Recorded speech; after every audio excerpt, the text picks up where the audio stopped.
Chapter 12 Dinner at the Girl on the Red Swing. I spent the whole weekend trying to trim that singed part of Herman's fur so it wouldn't show, which resulted in a very peculiar haircut. Naturally, my teacher noticed and was concerned, and I ended up in Miss Honeycutt's office and what was supposed to be the first of a series of counseling sessions. "So you felt the need to cut all of Herman's hair off this weekend," said Miss Honeycutt. "What would you say precipitated this attack on a small, helpless animal?" "No, it wasn't like that at all. I began when Miss Honeycutt cut in. "It isn't like sheep shearing, you know, where the animal needs to be sheared. In the farms our family owns around our manor house where our tenant farmers work," Miss Honeycutt's voice droned on while I studied her. I thought she must be the one who was pining for company. It was too bad that she had chosen Uncle Jack to get a crush on, because there wasn't a hope that she would snare him. I thought she would be good company for someone, though. Someone who liked very long stories. She had traveled to so many places and knew so many people, and she showed very good taste in picking Uncle Jack. You had to give her that. I listened for a second. She was rambling about her boarding school days. It must be terrible being sent away to boarding school. No wonder she seemed so cold and proper. You couldn't help the way you had been brought up. I was thinking when she suddenly snapped, "I said, and wasn't that just the most remarkable thing, Primrose?" She looked daggers at me, and I, who had been tilting my chair back on two legs for the small entertainment value it offered, fell with a startled crash to the floor with Miss Honeycutt, looking both dismayed and irritated. Before she could say anything, she was summoned from her office to the AV room, where Spinky Caldwater had gotten his necktie stuck in a self-threading movie projector and was screaming uncomfortably. I felt badly for Spinky, whose luck was worse than my own, but his timing couldn't have been better. The closing bell rang, and before Miss Honeycutt had a chance to get back to her office, I slipped out and hobbled home. I sat at the kitchen table while boys filed into the house, including Spinky, who had calmed down. He got his tie caught in something a couple of times a week and was probably used to it. I watched the game in disgust for a while, and then took Malamar and went down to the beach to give her a run. She started out after the birds with all her characteristic vim and vigor, but toward the end, she would look up at the birds and kind of fade out. Puppydom was passing too quickly, I thought sadly, and before we knew it, she would be one of those old dogs who just wanted to lie in the sun all day. Uncle Jack and I were meeting at the Girl on the Red Swing for dinner. Uncle Jack had never eaten there, and although he said that the menu did not look promising, he wished to sample the fare before resuming his campaign to move Miss Bowser off Main Street and establish a classier restaurant. I felt funny going in through the front door. I waited for Uncle Jack in the area between the door to the street and the inside door to the restaurant. It was warm and had a gumball machine, a peanut machine, and a Smarties candy machine. I didn't think Uncle Jack would find this highbrow enough for his taste, so I tried to stand in front of them to block his view. But when he joined me, I could see that he had glimpsed them, though he didn't say anything. He knew I was rooting for Miss Bowser. "Well, shall we?" he said. I knew he didn't plan to change his mind about it. The Girl on the Red Swing I knew he didn't plan to change his mind about the Girl on the Red Swing because he grinned at me with his megawatt smile and turned on the full force of his charm. On me! Who knew it for the sales device it was? Nevertheless, I succumbed. Such was the power of his smile. Uncle Jack held the door open for me. I smiled back and stepped through, looking up at him and not watching where I was going. I stepped right into Miss Honeycutt, who was waiting in the "Please wait to be seated" area. She was with a bunch of teachers. Just then, the hostess came to seat Miss Honeycutt's group. She waved her friends on ahead and said she would join them in a minute. "Primrose," she said briskly. She was a very brisk person, as if the three of us were constantly late for our trains, and only she could get us organized and on our tracks on time. "Jack, so nice to meet you. I thought we should make an appointment to have a chat." "Certainly," said Uncle Jack, smiling and looking trapped. "We have to examine what has happened to Primrose in the little while since her parents have been away," she said. I didn't know why she had decided to go all subtle. Suddenly, for months, she had been telling me my parents were dead and drowned with no tact whatsoever. "Where do you live, Miss Honeycutt?" asked Uncle Jack, his brow furrowing as if he had suddenly thought of something desperately important. There was a thin line of beaded sweat around the top of his forehead, and I, who knew his furnace, could tell by the huffing and puffing of the veins in his nose that he was working his will against hers. "Where do I live?" Miss Honeycutt blinked, and her mouth fell slightly open. Uncle Jack tilted his head to the side and looked earnest. Why, on State Street. You've been there," said Miss Honeycutt. She looked thrown off balance. "Lovely place," said Uncle Jack. "It's adequate for my purposes. Why exactly are you asking me this?" asked Miss Honeycutt, recovering her balance and getting all crisp and businesslike again. "Adequate," repeated Uncle Jack, nodding, as if whole books could be written about this word. "Not much of a view there on State." There certainly wasn't. Cole Harbor didn't have many apartments, and the few ugly apartment blocks on State were sandwiched between what used to be the naval base and the whale processing plant. "You know, it amazes me it has taken anyone this long to start building on the waterfront. I was just checking some townhouse units that will be ready for occupation soon. 2 stories, 2 bedrooms, picture windows, opening over the bay, all new lino, carpet, appliances." "Yes, I remember you mentioning them the last we spoke," said Miss Honeycutt curtly. "All new lino!" I echoed enthusiastically, wondering what lino was.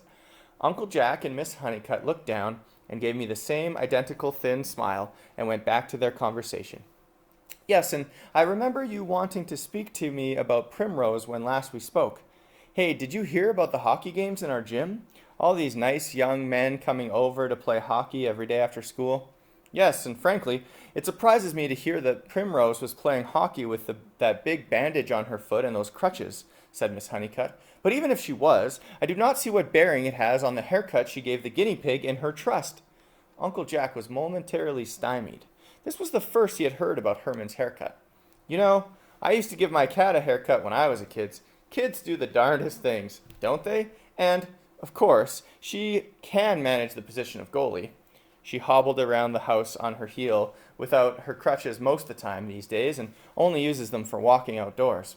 "Yes, but," said Miss Honeycutt, "and I wouldn't suggest you move if you have found a place that exactly suits your needs and you feel attached to it. But, gosh, you ought to come up and see the sunsets over the ocean.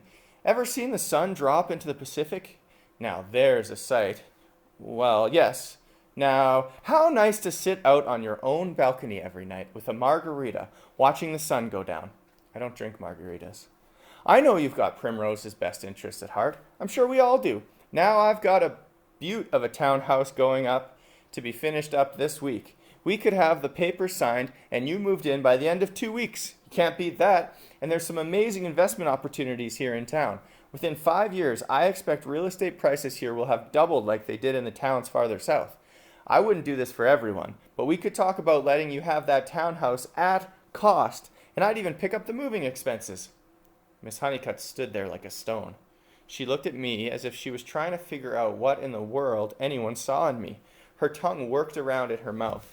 Uncle Jack was very still, hardly breathing, but smiling at her, willing to take the bait. All 3 of us knew that if she tried to take me away from Uncle Jack, she was going to miss the deal of a century. "Well," Miss Honeycutt said finally, "I must join my friends." "What do you think that means?" I asked Uncle Jack as the hostess led us to the table. "I think it means she plans to think about this when she gets home," said Uncle Jack. "But what does she care, really, about getting a townhouse at cost?" I asked. "She's got lots of money, and she won't even live here anymore when she inherits her millions." "Oh, but Primrose," said Uncle Jack, reading his menu. "The rich are notoriously cheap. That's how they became rich. Now, what's good in this hash house?" "Shepherd's pie," I ventured. "She makes it with lots of gravy." Uncle Jack was very partial to gravy, but he went with the broiled swordfish, which he said was the most upscale thing on the menu. "Ah, now you see, Primrose," he said, when it was served. "It's a good piece of fish, nice flavor, done to perfection, if the woman would only get rid of the waffles." "That's the best part," I said, crunching away on mine. It was an interesting mix of flavors. I had ordered shepherd's pie, recipe to follow, and the gravy had seeped into the waffle. Miss Bowser kept pitchers of maple syrup on all the tables. The gravy and the syrup had a certain savory, sweet charm. "Yum," I said. Over dinner, I told Uncle Jack about Miss Honeycutt and Miss Perfidy dragging me away from the seals.